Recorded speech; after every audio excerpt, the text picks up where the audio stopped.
Hi, everybody. This is 11 days. Okay, since Richard was forcibly removed from the barracks room there, right there at on El Paso, on Fort Bliss. Sorry, it's late. We're at midnight again. We're at midnight. No time to sleep, and just happy day. We've had great weather, and just getting a lot done, and also fighting behind the scenes. So we are at, let me try it again. We are at day 1911 since Richard was forcibly removed from his barracks room there on Fort Bliss, and he was taken to a soundproof room there on Fort Bliss, and his life was taken from him. His body was then stolen. It was absolutely stolen, taken off base. He was dismembered, and his body was trafficked across the border. That the question is, how much of him was trafficked across the border? Because, as many of you know, we have three autopsy numbers, um, and the uh, evidence is showing now that there is a funeral mortuary cartel run with a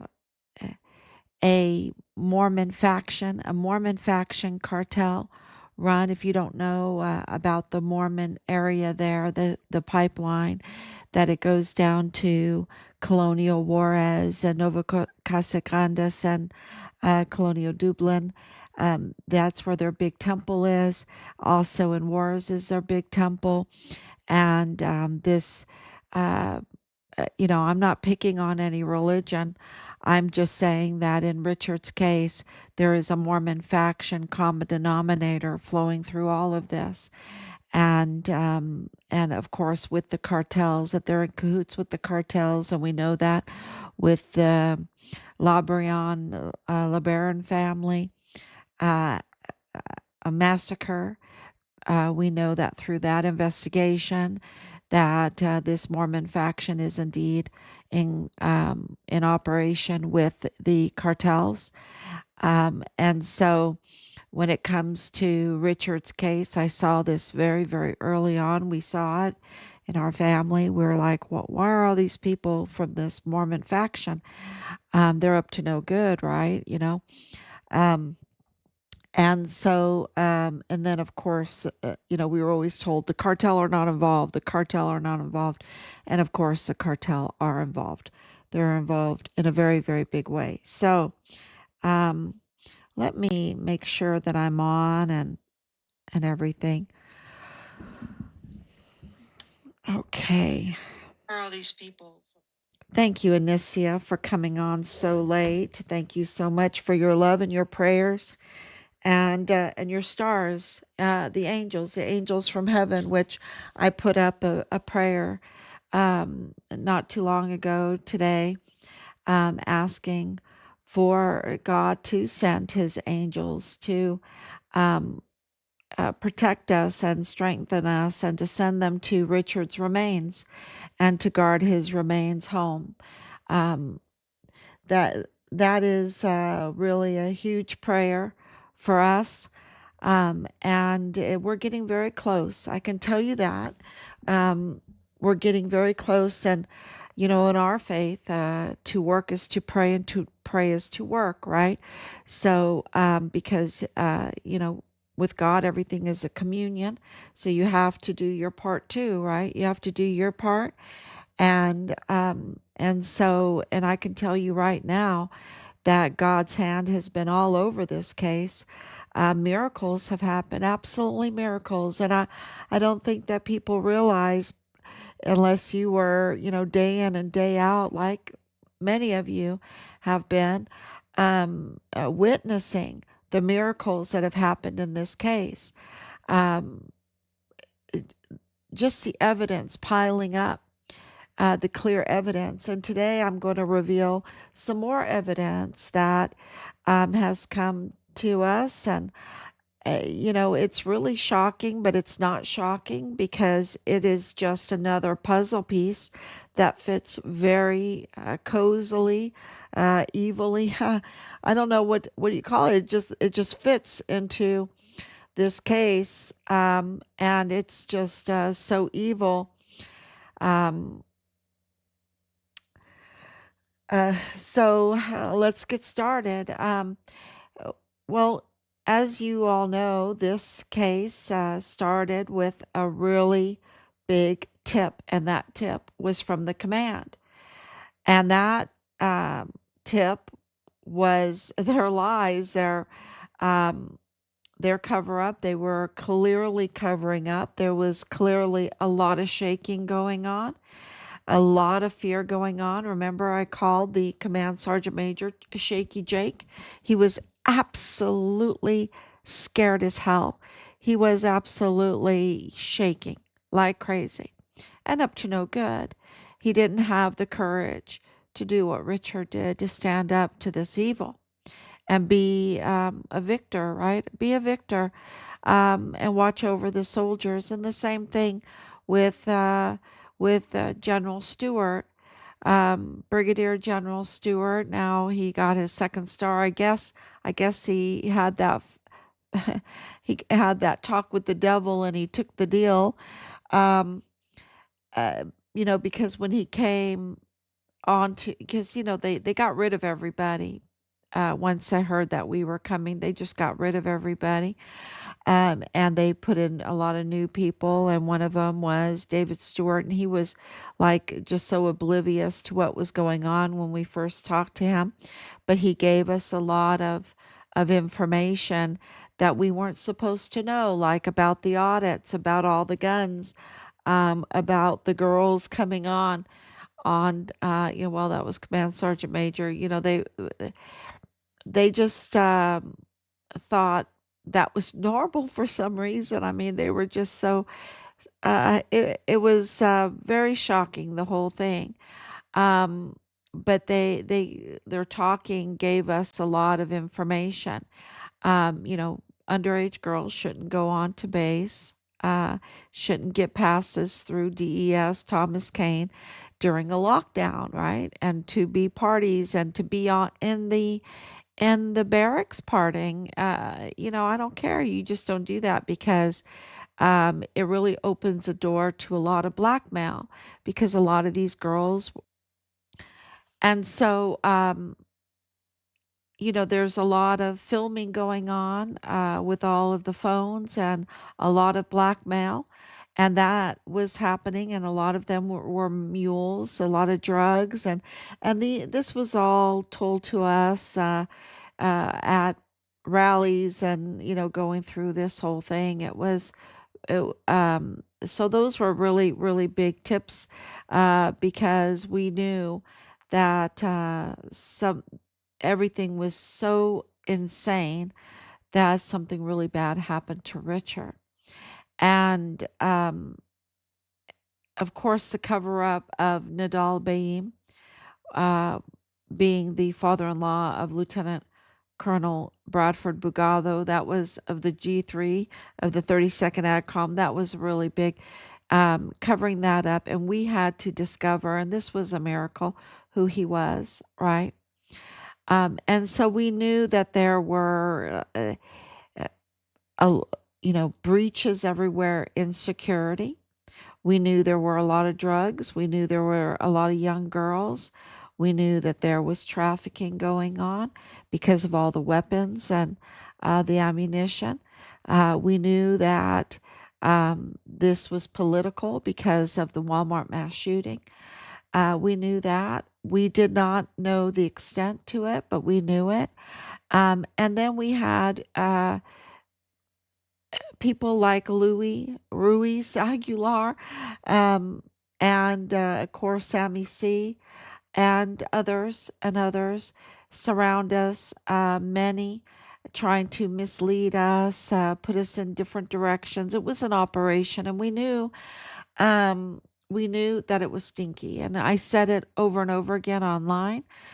we had a family meeting, and in that family meeting, we decided a lot of things, and one of them was that we would have these live broadcasts every day. That had to be, and that I would do them.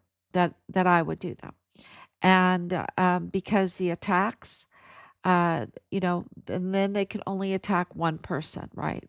Just, you know, so keep it very narrow, because they absolutely, as more and more information came out, of course, their true colors came out and the attacks started.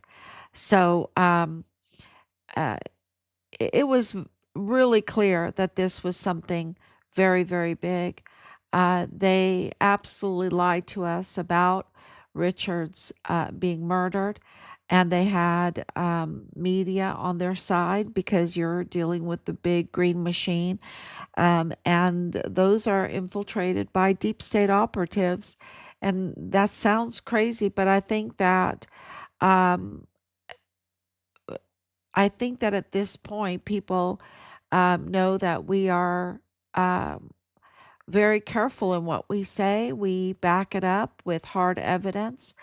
And we caught our CAO, which is a casualty affairs officer, engaging in attacks against us, engaging in organized attack against us. Um, this is our casualty affairs officer, right?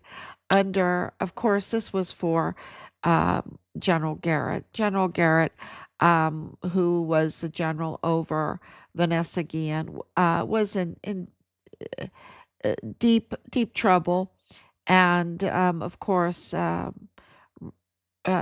they decided, and we know this through the office of Lieutenant General Sean Bernabe, and his secretary assistant, executive assistant, or whatever, that everything that they did with Richard's cover up was because they didn't want to have another Vanessa Guillen situation. And so they did everything they could, and they gave the public a show, didn't they? With the task force find Richard Halliday. You know, it was for the military community, right? For the law enforcement community. Those are the ones that were paying attention, and they gave them this dog and pony show. It costs loads of money, y'all, loads of taxpayer money to do a show. Why do I call it a show? It's because there was no operational order, no follow up, no oversight, no nothing. It was just a show. And 15 plus agencies were there, the largest that any case has ever seen. And now we're up to, oh gosh, we have so many, way over 20 agencies involved in this. And so, there was just, it was very clear that, that this was a cover up, and that big actors were involved. And of course, we have found out that Richard was reporting um, on his unit's connection with the Walmart mass shooting. He was reporting on the Walmart mass shooting orchestration, the irregularities with it. Um, Richard wanted to be CID. Um, ever since I can remember, watched all the PI movies, right? All the PI movies like Sherlock Holmes, like Monk, like Psych, like, on and on. Columbo, he loved private investigators and figuring out crime. And this is why he became a whistleblower. This is why he joined the military. He wanted to be a CID agent. And we know that he absolutely was working towards that. Um, so he was a whistleblower, okay? And they never wanted to say his accolades. because he had a lot of accolades, and the media never wanted to say his accolades because the media is a record, and the media is a record for Google. The media is a record right now for AI.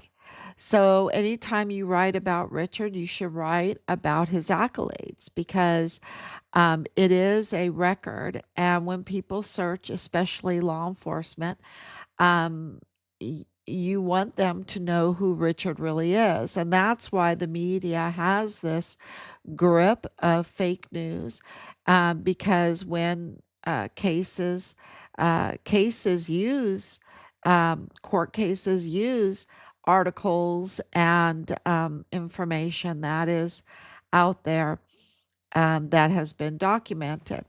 And so that's why they write the way they do. They write for the algorithm, they write for the search algorithm. And that's why they make all these illusions and, and they form fake news. They absolutely put out fake news. And they never said Richard's accolades, like that he was a distinguished honor graduate for his cycle in basic training and also in AIT. So he's a double um, number one in basic training and number one in his AIT. They didn't want people to say that because I was running a website.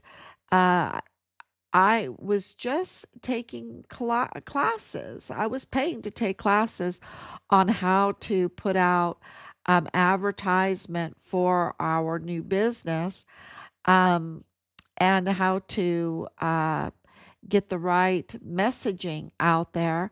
And so, this was also a miracle because I could see everything that I had gone through in my training. I could see that that's what they were doing, that they were playing to the algorithm to make Richard look bad, to not say one word that he had clept out of 6 hours of college math and 6 hours of college German when he was 15 years old. That's 12 college credits right there, boom, with just two tests. And he did that at the age of 15. That he was a black belt in karate, um, that he wanted to be a CID agent, that he was the fastest runner in his unit, that he was the guidon bearer in his unit, that, they did not want to document his accolades, his character, because he has a very good character, so good that, he could get through all of what they did with all the retaliation and the traps that they did. Um, because they wanted to compromise all of our soldiers because they were running trafficking through Fort Bliss and they wanted to compromise the soldiers so that they would have no whistleblowers. Whistleblowers are their worst nightmare. And so, thank you, Laura, for coming on. Thank you so much. Yes, it's a beautiful prayer. Thank you so much. Um, and so this was very clear messaging to us that this was a cover up. Because if you're, truly looking for a missing soldier, you would put out their accolades, right? Tell people who they really are because that's who you're really searching for. But his Interpol profile was tampered with the image, the overlay image of his platoon leader, Dallas Hart. Um, that's also crazy, right? Where did they get that information? Where did they get the photo? And that came from Delia Briones's county clerk's office. That's she leaked Richard's file information. So we knew that something was very wrong with Delia Briones. And as time has gone on, she's a major player in this criminal trafficking because she certifies it all, right? She certifies. Her position is so powerful, y'all. It's so big And I think she lives really close to Rick Francis, $1 million houses, because this position is that big. And of course, the medical examiner with 500,000 and I say that because on the open records it's not it's not up to a half a million a year, but because he also takes fees from being a witness on cases, he you have to add extra to his wages. He makes others. And then, of course, he's connected to the cartel. He's connected to this trafficking. The evidence is absolutely clear. Just on taxpayer money, he, makes through these years $5 million. And so this is really, and that is by corrupting or botching every case he touches, okay? Every autopsy he touches, because he's not qualified, he's not legal. And Veronica Escobar brought him in.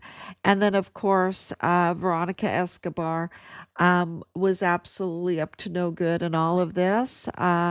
She refused to do a congressional twice, which told us, okay, she is and there's other things about her office targeting us, um that shows that, okay, that verifies she's up to no good and that she's in on this. Of course, she's a Beto O'Rourke, and this is the big news, but she's a Beto O'Rourke person. That's her ally, and of course, Woody Hunt is the big billionaire power broker. I don't know if he has a billion. I think he does. Um, but he's the big power broker, the Mormon faction power broker, and they when they and I believe that they took that 2020 election. I don't think it was fair and square at all. I don't think it at all. I know it wasn't fair and square at all because I was at J6. I was at J6 in front of the Capitol. I know what happened. I know that there were FBI. I absolutely talked to so many people there because I was working the crowd for Richard, handing out flyers and handing out backpacks full of prayer candles. So I absolutely know that what they're saying about 300 when you include the informants, um, FBI agents there at January 6th. That's huge, y'all. That is so big. And, don't tell me that there were so many agents there and they allowed um, the chaos to go on at the Capitol building. Okay. um, and they just allowed it to happen. No, anybody, if it was a true insurrection, they would never even allow that to happen. They would have protected our country, right? Our capital. But these were agents that were, I would say, forced to be traitors. Some of them absolutely traitors. Others forced to be traitors of, fearful to lose their livelihood for their family. And they were up to no good. They were instigators. They were absolutely instigators. So, but the area that I was in, now that was up around the Capitol building, which we witnessed from afar. But there were so many people there, and that's why I said this was, um, you know, really Americana, and they took advantage of that, right? They took advantage up at the other area, and with the tear gassing and all of that stuff. Um, so we knew, we've because of these 5 years, we've had a very good sense. Well, we've collected evidence that shows that this is really big, that this is really, really big. And of course, now and that it crossed the border, and now it's cartel, absolutely cartel, and it is absolutely the government of Chihuahua. The government of Chihuahua is a narco state. There is absolutely no doubt. We have the hard evidence from Cesar Paneche to Carlos Manuel Salas to Cesar Hargi to Governor Maria Eugenia um, Galvan Campos to her mother, Maria Eugenia Galvan, and don't forget that there's another Maria Eugenia Lavarette Roth that was executed in the parking lot at the Walmart, and clearly the video shows that it could not have been Patsy that did the dirty work. Okay, it had to be somebody else, and we have so many witnesses that there were multiple shooters. So and hers was very close range. It was absolutely it's bad. It's bad. So we have yeah, verification of that, hard evidence of that. And of course the German national, and for German national and Maria Eugenia, who clearly was very well connected in Juarez to this group. um it just and of course Alexander Hoffman and his connections. This He was absolutely connected to the cartel also. Both of them were. So this, then you get into the Anchandos, who were also connected to Mario Raskin Ortiz, the medical examiner. Um, so you go through down a rabbit hole looking at all of the victims, because you have David Johnson being on the same street, living on the same street as criminal and liar, and the mouthpiece for the false narrative, Ernest Christopher Grant, who absolutely lied. He absolutely lied. It's not me that said he lied. It was the El Paso Police Department that said he lied, because his lies were so egregious and they just could not even sustain it, even though the police were up to no good because they couldn't even secure the crime scene for over 48 hours. Um, so, but the media runs cover for them, right? The media absolutely runs a cover for them, and it says, oh, they did such a great job and everything. And, they don't tell you Manny Chavira's part in that. They don't tell you the Chan brothers' part in that. They don't tell you Richard's unit's part in the Walmart mass shooting. They don't tell you those things, right? They just give you some flowery little article, and it's fake news. It's fake news. So and over again, it's the same thing. So um, so we know that Richard was reporting on the Walmart mass shooting orchestration. We also know that he was reporting on the criminal trafficking, that this whole thing with Belen Rocha is part of this, part of the retaliation. Also, the operatives. Also, she's absolutely an operative for this cartel group, and like Danae Katzen, and they have their parts, right? They all have their parts. So we knew that the crime level had to be a network, a business network. It had to be connected to somebody really big. And we know that it's connected to Woody Hunt. We absolutely know that, right? And of course, he and Veronica Escobar, their ally is Beto O'Rourke. And we know that Danae Katzen, um, was campaigning for Beto O'Rourke, um, and others like Clem Coward's wife, right? Clem, Major General Richard's general's wife was. Was this was a really big political thing, and their enemy was President Trump because he wanted to secure the border and stop the criminal trafficking, and and he was doing audits. Okay, he was doing audits, so this was fight for their life because they could go to jail, right? Or they could lose their visa, right? They could lose their visa. They could lose if they lose their visa, they lose their bank account.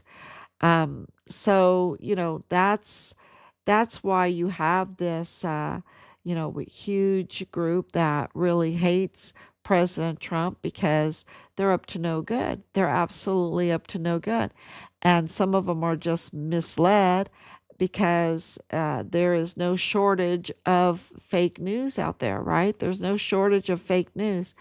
But we've had this unique position to see beyond the fake news, to look behind the curtain, as to speak, right? To clean the foggy window and actually see through it. We've had this opportunity through all of this, and I, want to tell you right now that President Trump, with his administration, as much mutiny as there is, and there is mutiny, okay, and there is, so there is a lot of kickback, and you're going to hear about it. I'm sure you already have heard about it, but he is so focused. He's so focused they can't stop him, and he knows that Beto O'Rourke was part of this participation in the false narrative with the Walmart mass shooting. If he was that, then he knew that the Walmart mass shooting was orchestrated, right? So he knows that Beto O'Rourke was up to no good with this plan, and was in conjunction pushing going to the hospital and pushing Ernest Christopher Grant, and absolutely Ernest Christopher Grant was up to no good. And I think that that's why Johnson even lost his life there, um, because the story and the videos don't add up, and he did lose his life. And you know and he is a Mendez Melendez, um, related to the canine officer that targeted Richard with Belen. So, yes, it just, so can you have a victim's family, being related to uh, a dirty officer that targeted your son to, try to discredit him in any way possible? I don't, that's just not, that doesn't happen by coincidence. Okay. So, you can put two and two together on that one. Um, so knowing that these were big players, because it's a big operation, right? There had to be big players. And then President Trump absolutely going full force in the last months, revealing what's really going on, that the criminal trafficking was real. And, and you see that with the Plenitude Crematorium. You see that with the arrests of Delta One, with all the other extradition of the cartel leadership, some of them part of finance, big finance people. And these aren't these aren't little thugs, right? This is organized crime. Um, and then of course you have the likes of Rafael Arellano Caron, who's wife has a transportation LLC, right? Where is she transporting to? Right? Where is she trucking to? Right? And has a house right beside Beto O'Rourke. And also is a senior, I don't know if it's editor or whatever, but a senior something over at the city magazine. So, of course, controlling narratives and cover, and then having a transportation business, a trucking business, and then being the wife of the owner of a flesh peddling cartel body disposal um, scam recycling body recycling scam. And so being right next to Beto O'Rourke, that's not a coincidence, y'all. Okay.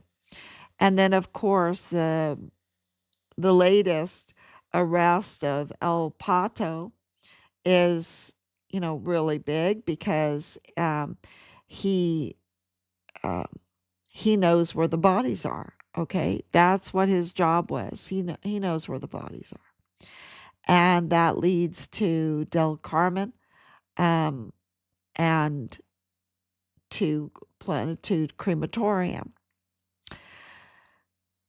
So, in retaliation for that arrest, along with Del Carmen's Nancy Arriago or whatever, and her family, they kidnapped and tortured and killed an AG's pilot. Um, the pilots also know a lot, y'all. They also know a lot. So, that is a very, very big deal in all of this. It connects a lot of dots. And then you have La Diabla, which is, so bad, it's unspeakable. It's absolutely unspeakable.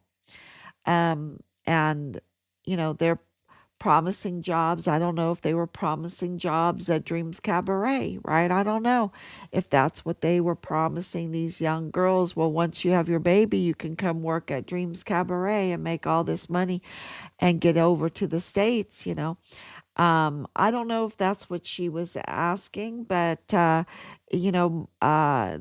a good question, right? That's a really good question because she was luring these girls with jobs. And from our sources, she had trained very young girls, like 14 to 16 years old, to do these C-sections, these illegal C-sections. And during those illegal C-sections, um, sometimes the babies would die, right? And of course the mother would die. And where is Veronica Escobar in all of this? I thought she cared about women, right? Because this has been reported. It's been out there for a few months now. Where is she? Her silence is grotesque. Um, and so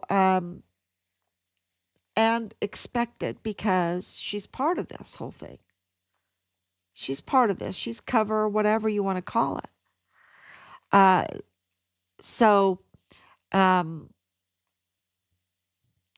these young girls not only lose their life and lose their baby, but they lose their organs. There's organ harvesting going on.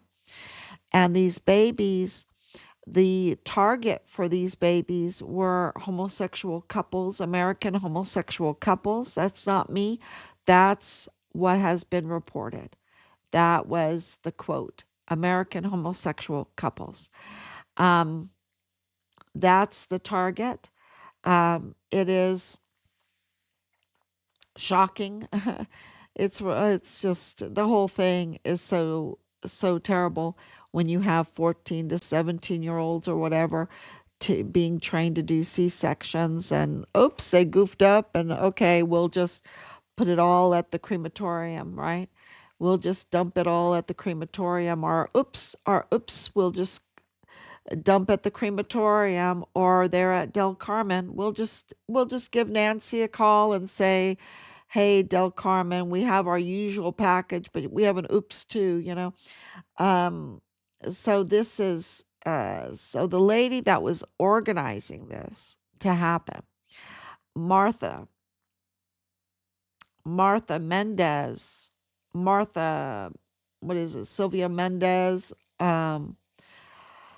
Aguilar. Okay. And then there's those names again, Mendez Aguilar. Um, so she seems to have, with her family, ties to Stanton Street. Stanton Street is Beto O'Rourke. Okay, is Beto O'Rourke, and her family has major ties with that.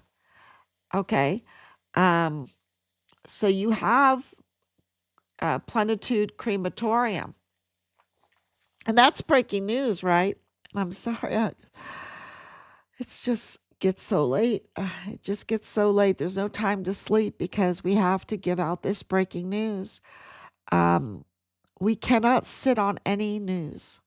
We have to give this to you, that this La Diabla is connected to Beto O'Rourke. That's what it looks like. That's what it absolutely looks like through Stanton Street, through his own business, um, and her family being employed there, and her connection with Stanton Street and Beto O'Rourke.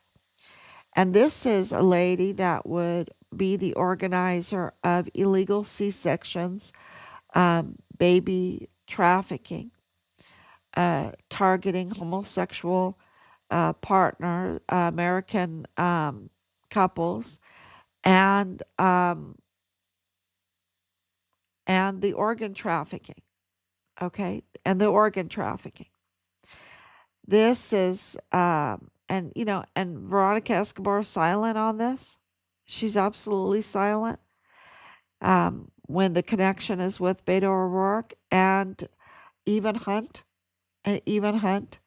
Um, so it all comes together because we know that they're connected with Plenitude Crematorium, with Arliano Quran, just living so close to each other. I mean, it's so close. You absolutely know each other, especially when you're in that um, kind of income bracket.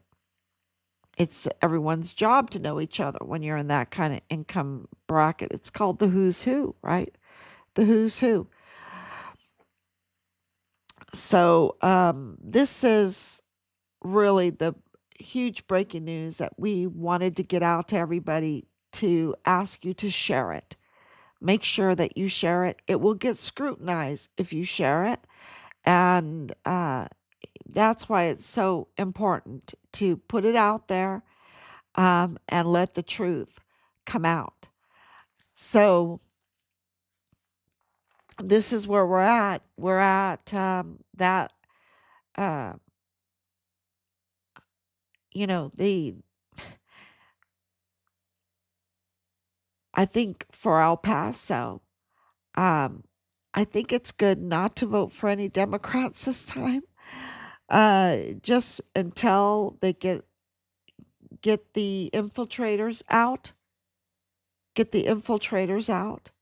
And I know there's infiltrators, the rhinos or whatever you call them in the Republicans, I understand. But for El Paso, it's because El Paso is Democrats, okay? It's Democrats. They're the ones that are the best organized there, and they're up to no good, y'all. They're part of this Mormon faction cartel, trafficking at the worst level. And that's why I say what I do. Yes, I am a Trump supporter because of everything that he has done that Biden could have done, didn't do. President Trump has done.